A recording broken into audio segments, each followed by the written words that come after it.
I was first elected, I traveled across BC, and one of the things that struck me and really brought the issue of temporary foreign workers into my consciousness is I was having breakfast one morning in Vancouver in a Denny's and having my pancakes, and I was surprised my server was Filipino, so I struck up a conversation, and I was surprised to learn he's a temporary foreign worker in Denny's in Vancouver.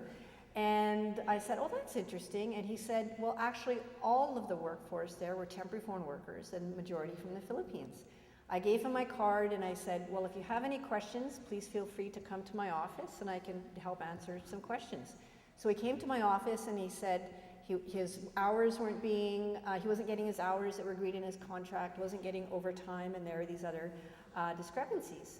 So we helped him fill out an application to employment standards. We said there were rules in BC. They have to be respected. Even for temporary foreign workers, they're covered by these rules. We helped him fill out his complaint, submitted to employment standards. Guess what happened the next day? He was fired. And we said, well, that's illegal. You can't do that, take retribution against someone who files an employment standards complaint. So we worked with all of the workers there, partnered with progressive lawyers, with Migrante BC and community organizations, held workshops, and explained to them that they had rights. These temporary foreign workers displayed tremendous courage coming forward, and they launched a class action lawsuit, and they won their class action lawsuit and set precedent by being the first successful class action lawsuit put forward by temporary foreign workers in Canada. And so that was a great step forward. The second little story I want to share about temporary foreign workers is that I'm on the finance committee. We traveled across BC. We were in Ashcroft. I went to get a coffee across the street, and I was surprised again. It's temporary foreign workers there.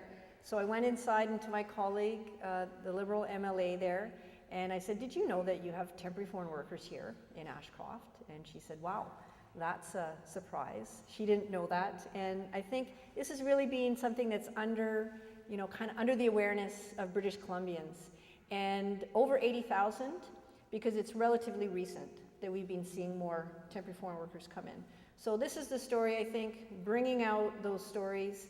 And I'm very pleased to join with you today, an opportunity to talk about what the experience are, to hear from temporary foreign workers, what their experiences are, and also what we can do to ensure that they're treated like any other worker, and certainly treated as we want to be treated as Canadians here in BC. So I'll leave it at that. My story is that I came under the, at the time, it's called the Foreign Domestic Movement Program back in 1991. And it was tough at first. Just like all of my fellow Filipinos, we came here on the same purpose to make our life better. And so I hear all these stories about coming to Canada, culture shock and stuff, working so much, more than I guess we can. But we came here to have a better life, so we just suck it up and make life better.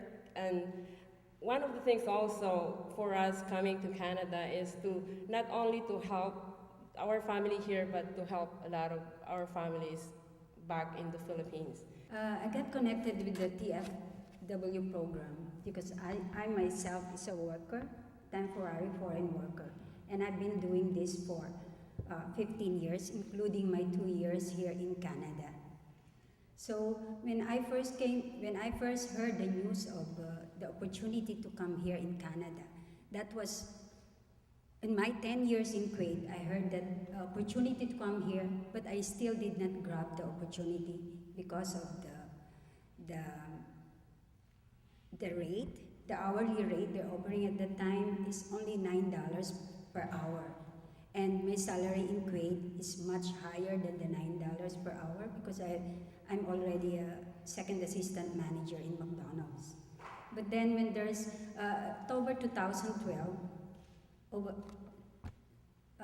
May 2012, we got an offer for 12.36 per hour. And I think what drives me to come here in Canada is because of the offer that we will not be temporary. We'll just be here for temporary for 9 months, and then we will have the opportunity to apply for the BCPNP, and there you go, and then we will be going to be a permanent resident here. But I don't realize that after 2 years, the FW program is a nightmare for me here in Canada, because I have lots of sacrifices which I left in Kuwait, going here in Canada. But I still think that something positive will happen with the help of the other people who are supporting the FW program. Thank you.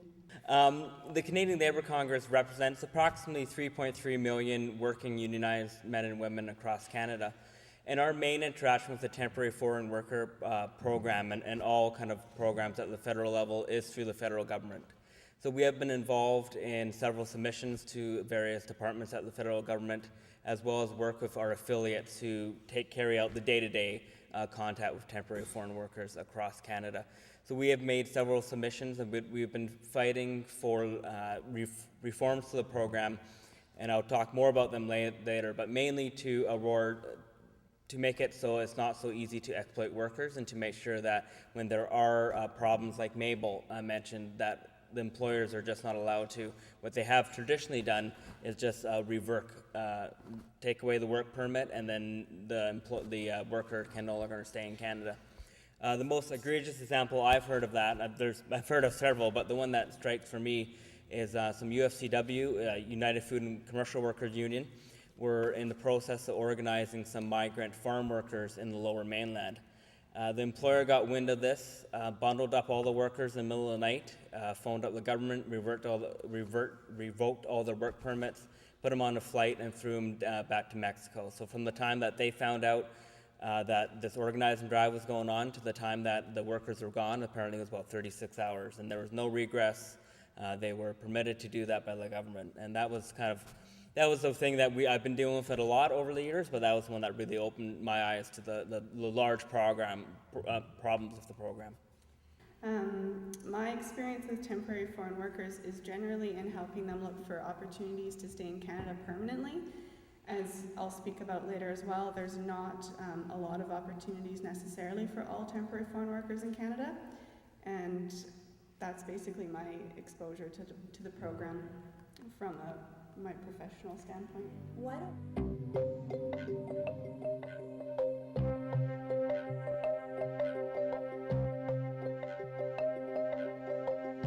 So the main legal problem would be it would be the vulnerability of these individuals that based on their temporary status, and the vulnerability that flows from having their status connected to one employer. So under this program, all of the decisions that a temporary foreign worker makes have to do with whether or not, how can they stay in Canada and what is going to benefit them the most to work and earn for themselves and their families. So under the current program, I would say that temporary foreign workers are really vulnerable from the beginning of the process when they decide that they want to come to Canada, right through to entering at a port of entry, and then while they're in Canada working. So what it means for a worker to be tied to an employer is that when they apply to come to Canada to work, they have to have the cooperation of an employer who's able to offer them a position, who not only is willing to pay them, but is willing to go through the time and money that it takes to basically satisfy the government of Canada that there are no Canadians or permanent residents in Canada who can do that work. And that's a lengthy process, and it's expensive and has become more expensive recently. So what that means is that because there's this connection between one's status and one particular worker, if an employer decides to revoke a work permit, it can drastically affect whether or not someone's able to stay in Canada. So if there's time at this point, I can take you through a couple scenarios. One would be, imagine a temporary worker who arrives in Canada. They've had the assistance of a recruiter in their home country to set up the relationship with the employer, who got a labor market impact assessment, which is the basically the government's go-ahead to say, yes, you can hire a temporary worker. So imagine that process has already been completed. So once that LMIA, labor market impact assessment, is issued, then the temporary foreign worker or potential temporary foreign worker applies for a work permit. They're issued visas to come to Canada, and they buy the plane tickets, or they have a recruiter arrange for all of this travel, and then they come to Canada, they enter at the port of entry, and then upon arriving, they realize that the employers decided, no, they don't want to hire them anymore. And while there might be an employment contract, that only means so much if it can be enforced, and if the worker has the ability to enforce it, and often that means financial means. So imagine a situation where you've left your home country in order to earn, to support yourself and your family. Your family's at home. You come to Canada, you realize that all suddenly you don't have this job, so what are you supposed to do? What the option would be in that case, the best thing, if it was available to the worker, would be to go and find another employer, but it's not that simple, because the work permit that worker has is tied to that employer, which means it's not an open work permit, which do exist. This is a specific work permit, which in order to continue work or to work at all in the country, this temporary worker would have to find another employer who's willing to take the time and money to do a labor market impact assessment. And currently the fee for just submitting that application is $1,000. There's additional costs that are required with advertising, because you can't just advertise wherever you want. There's specific requirements where you advertise. Some of the websites that you have to use are quite expensive.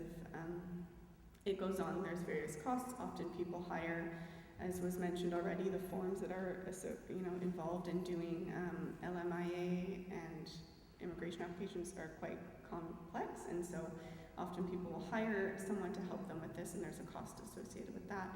So, and on top of all of that, this employer will have to show that there's no Canadians or permanent residents available to do the job. These are all, pretty tough things to overcome as a worker in Canada with possibly no connections, who just wants to be able to work. Canada is a country of Indigenous people, and all of us here who are immigrants come in, created and built by immigrants. And that has been the pathway until very recently. It has only been within the past few years, 6 or 7 years, that we have seen a real distortion of our immigration pattern. We have, traditionally, it's been more people come in as landed immigrants, citizens. But within the last number of years, we've seen a shift. And in Canada, we have over 500,000 temporary foreign workers. We have 74,000 in BC. Nearly 80,000 in BC, those increasing numbers. Now, every single person I've talked to, temporary foreign worker that I've talked to in BC and across the country, they come to Canada because they have been told that they have the opportunity to become permanent residents. That's what brought Betty here, and also all the folks who are working at McDonald's. That promise is held out. In addition to that, they are also charged illegally recruitment fees to come.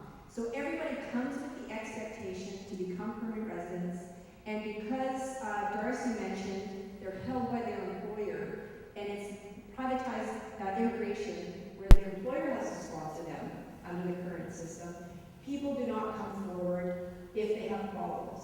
So you see, this is the vulnerability. They're reluctant to come forward. They rely on their employers, and it's where a lot of these abuses take place.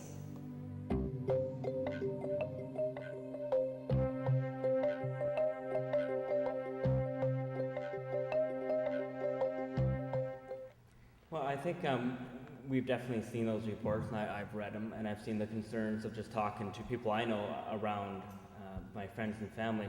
And I think first is we haven't seen an actual study on the impact of migrant workers on the Canadian economy. So it could be a positive impact, it could be, who knows, we don't know. So it's hard to say, to answer that. But my response is generally is what I've always said is the problem isn't the migrant workers, it's the program that is set up and how it is set up.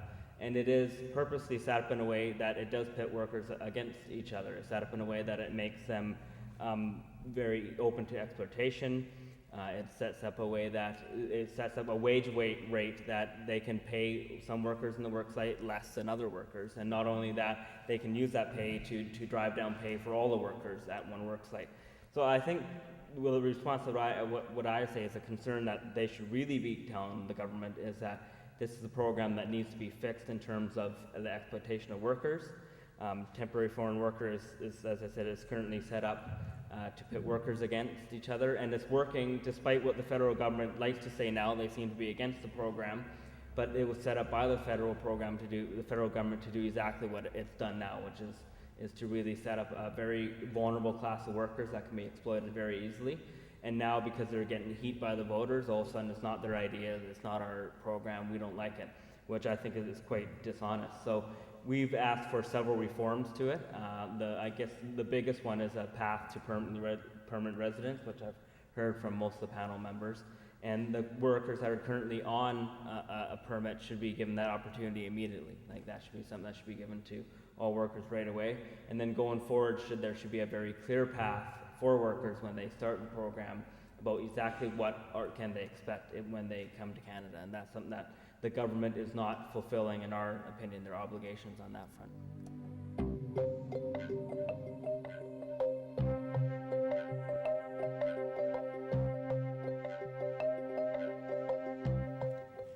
Well, from the immigration standpoint, if someone comes to Canada and their job is still set up, so that's in place, but the job isn't what they expected, maybe their wages are being withheld to recover costs, which is illegal, but it happens, or maybe the living conditions that the employer has arranged, because often employers do provide living accommodations for the employees.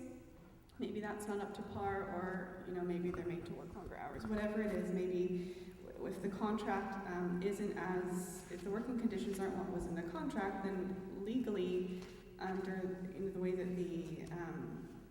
what the worker can do is they can report the employer, but if they do that, then they'll lose their job, obviously.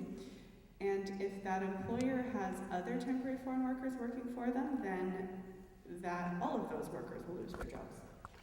So that's one option, and then hopefully Doesn't strike me as a very attractive option. no, and that's one of the criticisms of the compliance rules that have been proposed recently, are that they're really harsh, or they're harsher on employers, but they don't take into account the effect on the employees. So the government has proposed new regulations to deal with non-compliant employers, and hopefully that when an employer is found to be non-compliant, that they would be dealt with appropriately. But what does it leave? What does it do to the workers? So one option is to report and then lose your job, and then potentially, the other workers that are working there lose their jobs as well. If you don't want to risk having the other employees lose their jobs, then you could just leave, but then go look for another employer. And as I explained, that can be very difficult. Yeah. So you might not jeopardize the jobs of others, just your own, but that's not a good option. Another option would be to continue working there under those circumstances. And I think that's what a lot of people end up doing, because the risks of not being able to work are just too great for them. And there's labor and employment standards that provide legal rights as well. And I feel like I'm not the best person at this table to talk about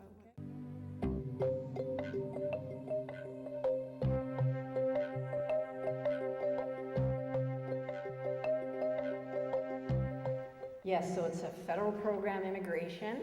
but the province is responsible for upholding, protecting, and ensuring that labor standards are adhered to. And the question that Darcy answered, I mean, so I've asked this in the legislature. I've said temporary foreign workers need services to help them when they have problems, and the response to me is, well, Mabel, all temporary foreign workers have the exact same rights of every worker in Canada, which is true on paper, but when you go and you talk to them, and I was in Sunshine Coast, guess what? They don't know what their rights are, number one. Number two, it's very difficult to access them. And with Betty's courage is, it's incredible, I will tell you. And Betty, I want to thank you for stepping forward. You're really a hero in Canada for having that courage to come forward.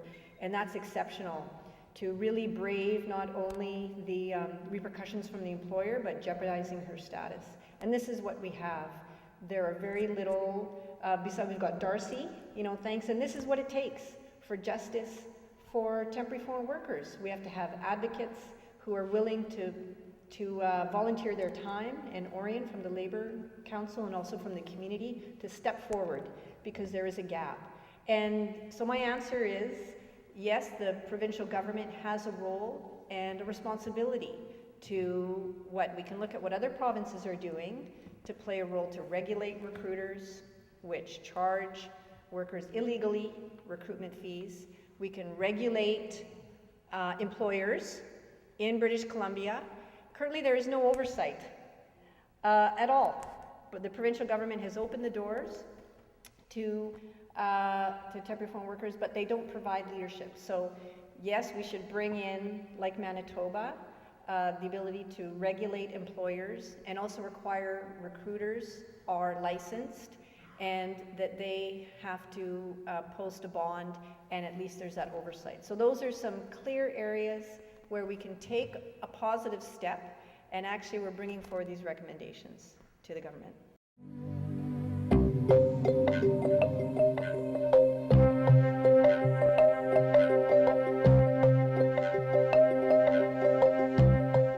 Well, I think, people like myself, when we arrange for employment and for people, when they come in, depending on where they're going to, if we've got people who have gone through the process already, it's not a big problem. We just make sure they've got accommodation waiting for them, take them there and introduce them to the people around, and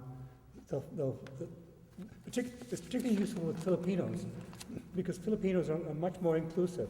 They take people who are from other countries. So I'd really like to get a core group of Filipinos in a company, because they will then do a lot of what otherwise we have to do ourselves, and in a better way. But we do that. We give them maps of where like in Victoria, when they have people coming to Victoria, the map of Victoria, we tell them where the churches are.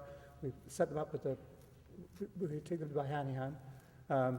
We did until we were, but that's not necessary anymore, because we are not having them come in. But we do that. We tell them where the churches are. We give them the list of their rights and what they have to do, and they tell them if they have a problem with employers, if employers aren't treating them properly, come and see us, and we'll call them up and tell them, you don't do this. But there are some recruiters in town that do that, and others that don't, and they charge fees. And I was asked what were the questions. What are the range of fees? I was going to ask you that. So, some, like with us, we don't charge a fee to the workers. It's strictly paid by the employers. By the employer. And which is, and that is, as Mabel said, that's a law, and we adhere to it. Some of them pay a service fee of $250 or something like that to cover costs of the overseas. Most, though, are paying from $3,500 to $20,000 for a job in Canada, and McDonald's or some other companies I could. On one of the, not Betty's case, but another case, I complained to the RCMP. I got nowhere. I called them back. They said it's considered a victimless crime. So I called up Labour Standards people, and they said, well, if it's happened more than 6 months ago, we don't cover it because the statute of limitations is 6 months. So I got a little bit of comfort from West Coast domestics and migrantes, but not much, not enough to do anything. And I wasn't able to do anything. My complaints went nowhere. And I spent a lot of time and effort on that. The one time I did get a response from CBSA was when I had a bunch of people from a fast food outfit, and I said they are willing to come forward, but they don't want to get deported. And the girl, the woman said, did they sign a form saying they hadn't paid a fee? And I said, yes, but they were coerced. It doesn't matter. That's misrepresentation. We'll deport them. So That one thing is just angered me so much, and yet I couldn't do a thing about it.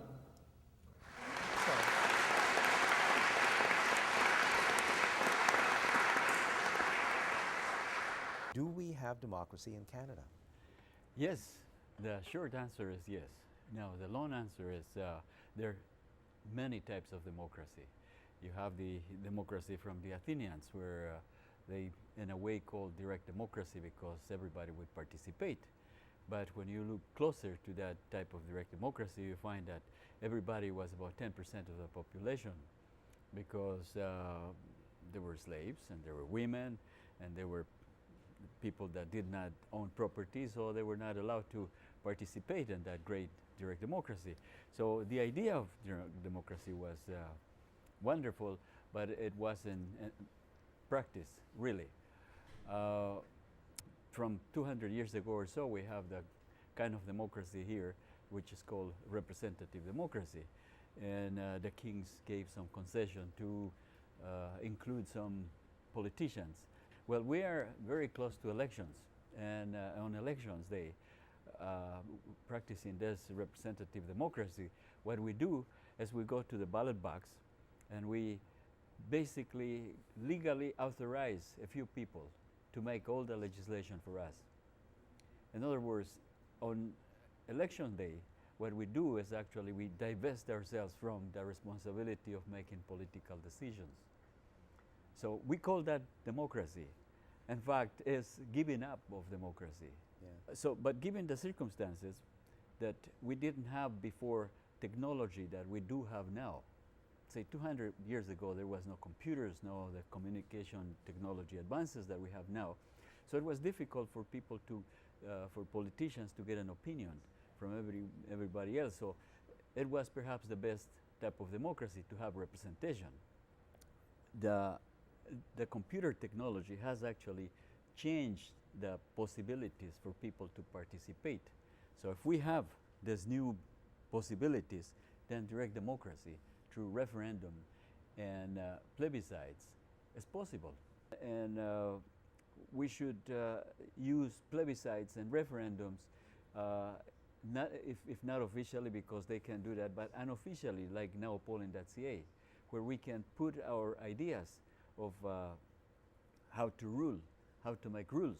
And out of all those new rules is going to spring a new constitution.